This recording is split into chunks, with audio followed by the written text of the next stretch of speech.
जय श्री कृष्ण, राधे राधे। आज अपने सुनेंगे रवि प्रदोष व्रत कथा। 21 अप्रैल 2024 रविवार को हिंदू नववर्ष का पहला प्रदोष व्रत है। इस दिन भगवान शिव की पूजा पूरे विधि विधान से की जाती है और व्रत रखा जाता है। शिव जी की उपासना प्रदोष व्रत में प्रदोष काल में करनी होती है। रवि प्रदोष व्रत करने से मनुष्य को धन, आरोग्य, जीवन और लंबी आयु प्राप्त होती है। रवि प्रदोष व्रत का सीधा संबंध भगवान सूर्य देव से है। ऐसे में जिसकी कुंडली में सूर्य की स्थिति कमजोर होती है उसे रवि प्रदोष व्रत जरूर करना चाहिए। ऐसा करने से कैरियर में लाभ मिलता है और खोया हुआ मान सम्मान दोबारा प्राप्त हो जाता है। तो आइए अपने मंगल जीवन की कामना करते हुए शुरू करते हैं रवि प्रदोष व्रत कथा। कथा को शुरू करने से पहले कमेंट बॉक्स में बोले शंकर का जयकारा जरूर लगाना। पहली कथा गणेश भगवान की, जो सर्वप्रथम पूजनीय है। बोलो गणेश भगवान की जय हो। गणेश जी की कहानी से बोलो गणेश भगवान की जय हो। एक समय की बात है कि एक बूढ़ी माई रहती थी। वह बहुत ही गरीब थी, उसे आंखों से दिखाई नहीं देता था। उनका एक छोटा सा परिवार था जिसमें उसका बेटा और बहू रहते थे।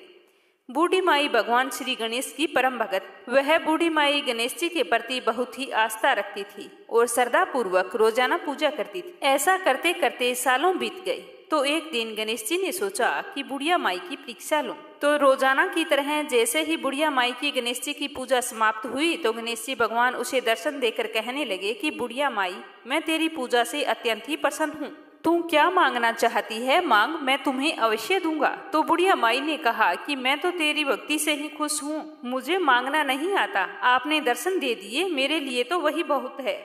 तो गणेश जी भगवान ने कहा, नहीं, मैं तुम्हें कुछ न कुछ तो अवश्य दूंगा। तुम ऐसा करना, कल अपने बेटे बहू से पूछ कर आना, मैं कल फिर आऊंगा। ऐसा कहकर गणेश जी भगवान अंतर्ध्यान हो गई। तो बुढ़िया माई गणेश जी के कहे अनुसार अपने बेटे के पास गई और बोली कि बेटा, आज मुझे प्रभु विनायक बाबा ने स्वयं दर्शन दिए हैं और वरदान मांगने को कहा है। मुझे तो कुछ मांगना नहीं आता, तुम ही बता दो कि क्या मांगना है। गणेश जी मुझसे कहकर गए हैं कि कल मैं फिर आऊंगा। तो बेटे ने कहा कि माँ, धन दौलत मांग ले, अगर धन दौलत हो तो सब कुछ खरीदा जा सकता है। तो बुढ़िया माई ने फिर अपनी बहू से पूछा तो बहू बोली कि सासू जी, हमारी शादी को काफी समय हो गया है और आपको भी पोता चाहिए, तो धन दौलत का क्या करेंगे, आप पोता मांग लो। तो बुढ़िया माई ने सोचा कि यह तो दोनों अपने मतलब की चीज मांग रही हैं, चलो मैं अपनी प्यारी सहेली से पूछती हूँ, वो ही मुझे सही सलाह देगी। तो वो पड़ोस में जाकर अपनी सहेली से बोली कि मुझे विनायक जी ने दर्शन दिए हैं और वरदान मांगने को कहा है, मैं क्या मांगू, मुझे तो कुछ मांगना ही नहीं आता। गणेश जी ने तो कहा था कि बेटे और बहू से पूछकर आ जाना। तो बेटे से पूछा तो बेटा तो कहता है कि धन मांग और बहू कहती है कि पोता मांग। तो बुढ़िया की बात सुनकर उसकी सहेली बोली कि क्यों तू धन मांगे और क्यों मांगे पोता, तू तो थोड़े ही दिन जिएगी, तू अपनी आंखें मांग ले ताकि जितने दिन जिए इस संसार को अपनी आंखों से देख सके। तो बुढ़िया माई को अपनी सहेली की बात भी रास नहीं आई, वह चुपचाप घर आ गई। बुढ़िया घर पर आकर सोचने लगी कि ऐसा क्या वरदान लिया जाए कि जिससे बेटा बहू भी खुश हो जाए और मेरे मतलब की बात भी हो जाए। इस तरह विचार करती करती बुढ़िया माई सो गई। सुबह जल्दी उठी, स्नान आदि करके गणेश जी की पूजा करने के लिए मंदिर चली गई। जैसे ही बुढ़िया ने गणेश जी की पूजा को समाप्त किया तो फिर से गणेश भगवान ने दर्शन दिए और पूछा कि बुढ़िया माई, क्या पूछ कर आई, क्या मांगना है मांग। तो बुढ़िया माई कहने लगी कि आंख दे जिसे मैं सोने के कटोरे में अपने पोते को दूध पीता हुआ देखूं, सुहाग दे, निरोगी काया दे, 9 करोड़ की माया दे, बेटा पोता दे, पड़पोते का सुख दे, दुनिया में भाई भतीजे सारे भरपूर परिवार का सुख मुझे दे और अंत काल में मोक्ष दे। तो बूढ़ी माई की बात सुनकर गणेश जी बोले कि बूढ़ी माई, तूने तो मुझे ठग लिया और मुझसे कह रही थी कि मैं तो भोली भाली हूँ, मुझे तो कुछ मांगना नहीं आता, और आज तूने एक ही बार में सब कुछ मांग लिया। परंतु मैं तुम्हारी भक्ति भाव से बहुत ही खुश हूँ, जैसा तुमने कहा है वैसा ही होगा। ऐसा कहकर गणेश जी अंतर्ध्यान हो गई और बुढ़िया माई ने जैसा मांगा था वैसा सब कुछ मिल गया। हे गणेश भगवान, जैसा बुढ़िया माई को दिया वैसा सबको देना, कहानी कहने वाले को, सुनने वाले को और हुंकारा भरने वाले को। रवि प्रदोष व्रत कथा। भोले शंकर की जय हो, माता पार्वती जी की जय हो। एक समय सर्व प्राणियों के हितार्थ परम पावन भागीरथी के तट पर ऋषि समाज द्वारा विशाल गोष्ठी का आयोजन किया गया। इस सभा में व्यास जी के परम शिष्य पुराण वेता सूत जी महाराज हरि कीर्तन करते हुए वहां पर पधारे। सूत जी को आते देखकर सोनकादि 88,000 ऋषि मुनियों ने खड़े होकर उन्हें दंडवत प्रणाम किया। महाज्ञानी सूत जी ने भक्ति भाव से ऋषियों को हृदय से लगाया तथा आशीर्वाद दिया। विद्वान ऋषिगण और सब शिष्य अपने अपने आसनों पर विराजमान हो गए। सोनकादि ऋषि ने पूछा कि हे पूज्यवर, कृपया यह बताने का कष्ट करें कि मंगलप्रद कष्ट निवारक यह व्रत सबसे पहले किसने किया था और उसका क्या फल प्राप्त हुआ। श्री सूत जी बोले कि आप सभी शिव के परम भक्त हैं। आपकी भक्ति को देखकर मैं व्रती मनुष्यों की कथा कहता हूँ, ध्यान पूर्वक सुनना। एक बार की बात है कि एक गांव में अति दीन ब्राह्मण निवास करता था। उसकी साध्वी स्त्री प्रदोष व्रत किया करती थी। उसके एक ही पुत्र था। एक समय की बात है कि वह पुत्र गंगा स्नान करने के लिए गया। दुर्भाग्यवश मार्ग में चोरों ने उसे घेर लिया और कहने लगे कि हम तुम्हें मारेंगे नहीं, पर तुम्हें हमारा एक काम करना होगा। तुम्हें ये बताना होगा कि तुम्हारे पिता ने अपने गुप्त धन को कहाँ पर छुपाया है। अगर तुमने नहीं बताया तो हम मार देंगे। तो बालक दीन भाव से कहने लगा कि हे बंधुओं, हम अत्यंत दुखी दीन हैं। हमारे पास धन कहाँ है? हमारे पास धन नहीं है। तो चोरों ने उसकी बात सुनकर कहा कि तुम्हारे पास धन नहीं है तो तेरी इस पोटली में क्या बंधा है? तो बालक ने चोरों की बात सुनकर कहा कि मेरी माँ ने मेरे लिए रोटियां भेजी है। यह कहकर उस बालक ने पोटली खोलकर रोटी उन चोरों को दिखा दी। तो देखकर चोरों ने एक दूसरे से कहा कि साथियों, यह तो बहुत ही दीन दुखी मनुष्य है, अतः हम किसी और को लूटेंगे। इतना कहकर चोरों ने उस बालक को जाने दिया। बालक वहां से चलते हुए एक नगर में पहुंचा। नगर के पास एक बरगद का पेड़ था। वह बालक उसी बरगद के वृक्ष की छाया में सो गया। उसी समय नगर के सिपाही चोरों को खोजते हुए उसी बरगद के पेड़ के पास पहुंचे और बालक को चोर समझकर बंदी बना लिया और राजा के पास ले गए। राजा ने उसे कारावास में बंद करने का आदेश दे दिया। तो इस तरह सैनिकों ने राजा का आदेश पाकर उसे जेल खाने में डाल दिया। और इधर रात हो चुकी थी। ब्राह्मणी का पुत्र जब घर नहीं लौटा तो उसे अपने पुत्र की बहुत ही चिंता सताने लगी। उसने पूरी रात अपने पुत्र के इंतजार में बिता दी। दूसरे दिन प्रदोष व्रत था तो ब्राह्मणी ने प्रदोष व्रत किया और भगवान शंकर से मन ही मन अपने पुत्र की कुशलता की प्रार्थना की। भगवान शंकर ने उस ब्राह्मणी की प्रार्थना स्वीकार कर ली। उसी रात भगवान शंकर ने उस राजा को स्वप्न में दर्शन देकर कहा कि वह बालक चोर नहीं है, उसे प्रातःकाल छोड़ दो, वरना तुम्हारा सारा राज्य, धन, वैभव, पुत्र आदि सब नष्ट कर दूंगा। तो प्रातःकाल राजा ने शिव जी की आज्ञा अनुसार उस बालक को कारावास से मुक्त कर दिया और बालक से पूछा कि तुम्हें मेरे सैनिक पकड़कर कैसे लेकर आए, सारी कहानी मुझे बताओ। तो राजा की बात सुनकर उस बालक ने चोरों से लेकर बरगद के पेड़ तक की सारी कहानी राजा को बता दी और राजा से कहा कि मुझे अब घर जाने दीजिए, मेरी माँ मेरे लिए ना जाने कितनी ही दुखी हो रही होगी। तो राजा ने उस बालक का सारा वृतांत सुनकर अपने सिपाहियों को आदेश देकर उस बालक के घर भेजा और उसके माता पिता को राज दरबार में बुलाया। उसके माता पिता बहुत ही भयभीत थे और मन ही मन सोच रहे थे कि राजा ने ना जाने आज क्यों याद किया है, क्या हमारे बेटे से कोई गलती हो गई या कोई और बात है। इसी तरह चिंतन करते हुए वे राजा के सामने पहुंचे। तो राजा ने उन्हें इतना भयभीत देखकर कहा कि आप इस तरह डरो मत, आपका बालक निर्दोष है। मैंने भूलवश आपके बच्चे को रात भर जेल में रखा, इसके लिए मैं क्षमा प्रार्थी हूँ और मैं तुम्हें 5 गांव दान में देता हूँ, जिससे तुम सुखपूर्वक अपना जीवन व्यतीत कर सको। तो राजा का यह आदेश सुनकर वह बालक और उसके माता पिता बहुत ही खुश हुए और राजा का धन्यवाद करते हुए अपने घर की ओर लौट आए। उसके बाद भगवान शिव की कृपा से पूरा ब्राह्मण परिवार आनंद पूर्वक रहने लगा। अतः जो भी मनुष्य रवि प्रदोष व्रत करता है वह प्रसन्न व निरोग रहकर अपना पूरा जीवन हंसी खुशी व्यतीत करता है। प्रदोष व्रत की दूसरी कथा। पुराने समय में एक बहुत ही गरीब विधवा ब्राह्मणी रहती थी। जीवन यापन करने के लिए वह विधवा ब्राह्मणी अपने पुत्र को साथ लेकर सुबह सुबह भिक्षा लेने के लिए निकल जाती थी। और शाम होने पर अपने घर वापस लौट आती। एक दिन जब वह विधवा अपने बेटे को लेकर भिक्षा मांगने गई थी और शाम के समय जब वापस घर आ रही थी तो उसे एक नदी के समीप एक खूबसूरत बालक बैठा हुआ दिखाई दिया। वह रो रहा था। तो वह विधवा ब्राह्मणी उस बालक को नहीं पहचानती थी कि यह बालक विदर्भ देश का राजकुमार धर्मगुप्त है। धर्मगुप्त को शत्रुओं ने युद्ध में हराकर उसे राज्य से बाहर निकाल दिया था और उसके पिता को युद्ध में हराकर उनकी हत्या कर दी और उसके राज्य को छीन लिया था। तो उस बालक के पिता की मौत से उसकी माता को गहरा आघात लगा, तो एक दिन उसकी भी मृत्यु हो गई। तब धर्मगुप्त अपना राज्य छोड़कर एक नदी के किनारे आकर उदास होकर बैठ गए थे। तो उस बूढ़ी ब्राह्मणी ने जब उस बालक को देखा तो उस पर दया आ गई और दयावश वह उस बच्चे को अपने घर ले आई और उसका पालन पोषण करने लगी। उसे वह बिल्कुल अपने बच्चे के समान समझती थी। इस तरह दोनों बच्चे एक साथ पलने बढ़ने लगे। एक दिन की बात है कि वह ब्राह्मणी दोनों बच्चों को साथ लेकर मंदिर में दर्शन करने गई। तो मंदिर में उनकी मुलाकात सांडिल्य ऋषि से हो गई। ऋषि सांडिल्य एक बहुत ही महान ऋषि थे जिन्हें सभी मानते थे।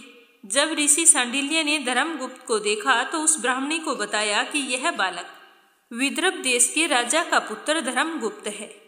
इसके पिता युद्ध में वीर गति को प्राप्त हुए हैं। यह कहते हुए ऋषि सांडिल्य ने उस विधवा ब्राह्मणी को धर्मगुप्त की माता की मृत्यु के बारे में भी बताया। जब उस ब्राह्मणी को ये सारी बातें पता चली तो वह बहुत ही दुखी हुई। तो ऋषि सांडिल्य ने उस ब्राह्मणी को कहा कि प्रदोष व्रत करो। यह कहते हुए ऋषि सांडिल्य ने प्रदोष व्रत की सारी विधि बताई।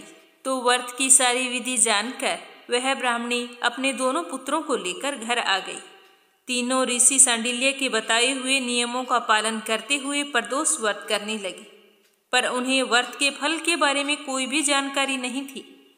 कुछ समय व्यतीत होने के बाद में एक दिन वो दोनों बालक जंगल में घूम रहे थे। तभी उन्होंने वहां पर कुछ गंधर्व कन्याओं को घूमते हुए देखा।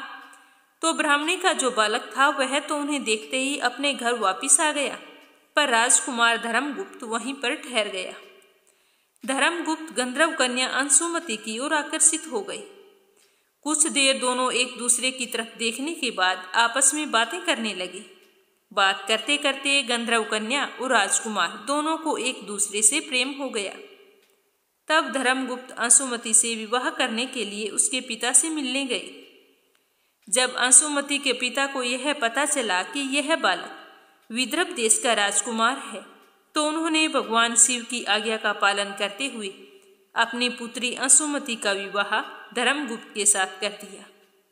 अंशुमति से विवाह होने के बाद में राजकुमार चंद्रगुप्त की किस्मत के सितारे वापस पलटने लगे।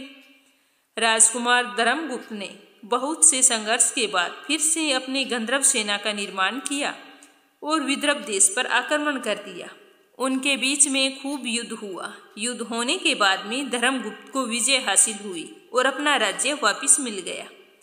कुछ समय व्यतीत होने पर धर्मगुप्त को इस बात का एहसास हुआ कि उन्हें जो कुछ भी मिला है वह उसकी माता और उसके प्रदोष व्रत करने का फल है।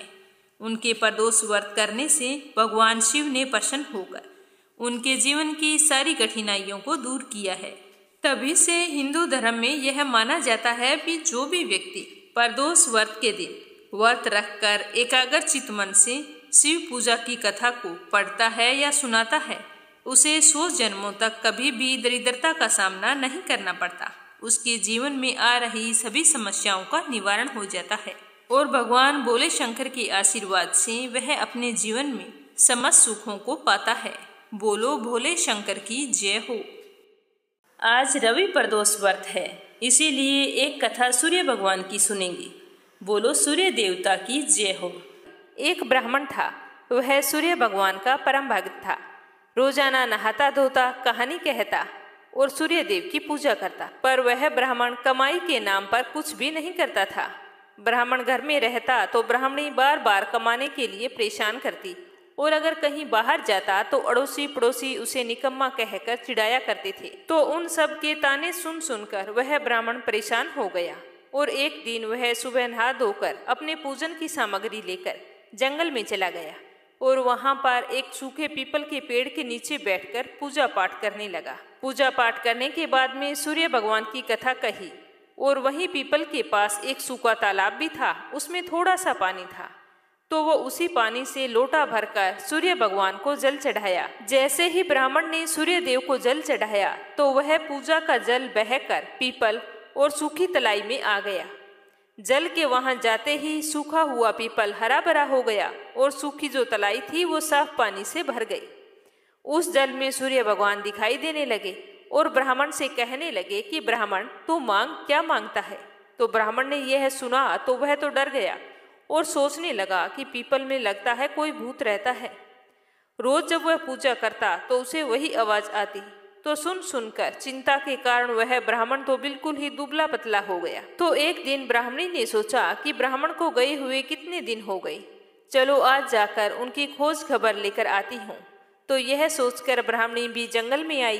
तो जैसे ही ब्राह्मणी ने ब्राह्मण को देखा तो आश्चर्यचकित हुई और पूछने लगी कि आपको ये क्या हो गया है, आप इतने दुबले पतले कैसे हो गए हैं? तो ब्राह्मण ने सारा हाल बताया। तो ब्राह्मणी ने ब्राह्मण की सारी बात सुनकर कहा कि आपके जल चढ़ाने के बाद में ये आवाज आती है, तो मुझे तो लगता है कि सूर्य भगवान स्वयं आते हैं। कल अगर आपको फिर से वही आवाज सुनाई दे तो सब कुछ मांग लेना। तो ब्राह्मण ने कहा कि कैसे मांगू, मुझे तो कुछ मांगना ही नहीं आता, ज्यादा कुछ कहना होगा तो मैं तो भूल जाऊंगा। तुम मुझे कोई ऐसी तरकीब बताओ जिसे कम शब्दों में ज्यादा मिल जाए। तो ब्राह्मणी कहने लगी कि तुम इस प्रकार से कहना कि 9 खंडे के महल के अंदर सोने के पालने में पड़पोते को दास दासियों द्वारा खिलाते अपनी आंखों से देखूं। इस प्रकार लंबी उम्र, महल, बेटे, पड़पोते, बहुएं, धन सब कुछ मिल जाएगा। तो ब्राह्मण सुनकर कहने लगा कि मुझे तो समझ में नहीं आया। तो ब्राह्मणी कहने लगी कि धन होगा तभी तो सोने का पालना, दास दासियां होंगे, आंखें घुटने ठीक होंगे तो ही अपने पड़पोते को सोने के पाले में झूला झुला सकेंगे और देख सकेंगे, बेटे और बहू होंगे तो ही पड़पोते के दर्शन होंगे। तो यह सुनकर ब्राह्मण ने कहा, हाँ ठीक है, अब मुझे सब कुछ समझ में आ गया है। दूसरे दिन जैसे ही ब्राह्मण ने स्नान करके पूजा पाठ करके सूर्य देवता को अर्घ्य दिया तो आवाज आई। ब्राह्मण ने वैसा ही कहा जैसा ब्राह्मणी ने समझाया था। तो सूर्य भगवान ने कहा कि देखने में तो भोला भाला लगता है, फिर भी एक बार में सब कुछ मांग लिया, फिर भी तुमने जो मांगा है वो तुम्हें अवश्य मिलेगा, जा तेरी हर इच्छा पूरी होगी। तो ब्राह्मण इस तरह का आशीर्वाद पाकर खुशी खुशी घर की तरफ चल पड़ा। घर आया तो देखा कि टूटी फूटी झोंपड़ी की जगह एक 9 खंडा महल खड़ा था। दास दासी आ जा रहे थे। तो ब्राह्मण ने कहा कि यहाँ पर मेरी झोंपड़ी थी और एक बूढ़ी ब्राह्मणी थी, वो कहाँ गई? उसी समय महल से एक सुंदर औरत गहनों से और सुंदर कपड़ों से सजी हुई बाहर निकलती है और ब्राह्मण से कहती है कि आ जाओ स्वामी, यह अपना ही घर है, सूर्य भगवान ने तुम्हारी सारी मनोकामना पूर्ण कर दी है। तो ब्राह्मण ने कहा कि हम इतने धन का क्या करेंगे? तो ब्राह्मणी ने कहा कि धन से क्या नहीं होता, दान पुण्य करेंगे, यज्ञ करेंगे, होम करेंगे, भूखों को भोजन करवाएंगे, प्याऊ लगवाएंगे, धर्मशाला बनवाएंगे। तो ब्राह्मण ने ब्राह्मणी के कहे अनुसार वैसा ही किया। अब थोड़े ही समय में सारी प्रजा राजा की जगह उस ब्राह्मण के गुणगान करने लगे। जब यह बात राजा तक पहुंची तो राजा ने सुनकर उस ब्राह्मण को बुलाया और पूछा कि कल तक तो आपको खाना भी नहीं मिलता था, आज ये धन कहाँ से आया, कहाँ पे चोरी की है, डाका डाला है, क्या कुछ किया है, मुझे सब कुछ सच सच बताओ। तो ब्राह्मण ने कहा कि महाराज, मैंने ना तो चोरी की है और ना ही डाका डाला है, ये तो सब सूर्य भगवान की कृपा से मुझे प्राप्त हुआ है। यह कहकर ब्राह्मण ने सारी बात राजा को बता दी। तो राजा ने कहा कि हे ब्राह्मण देवता, मेरे पुत्र नहीं है, अब तुम मुझे बताओ कि मुझे क्या करना चाहिए। तो ब्राह्मण ने राजा को सूर्य भगवान की पूजा विधि बताई। तो राजा ने वैसा ही किया। तो राजा के घर 10वें महीने सुंदर पुत्र ने जन्म लिया। अब तो सारे लोग सूर्य भगवान की जय जयकार करने लगे। हे सूर्य भगवान, जैसे आपने ब्राह्मण और राजा की मनोकामना पूर्ण की वैसी सबकी करना, कहानी कहने वाले की, कहानी सुनने वाले की और हुंकारा भरने वाले की। बोलो सूर्य देवता की जय हो। तपसी और तपसी की कहानी जो हर व्रत कथा के अंत में अवश्य सुननी चाहिए। तो ये थी रवि प्रदोष व्रत में सुनी जाने वाली संपूर्ण व्रत कथा। कथा समाप्त होते ही कमेंट बॉक्स में भोले शंकर का जयकारा अवश्य लगाना। शिव गौरी आपकी सारी मनोकामनाएं पूर्ण करे। जय श्री कृष्णा। राधे राधे।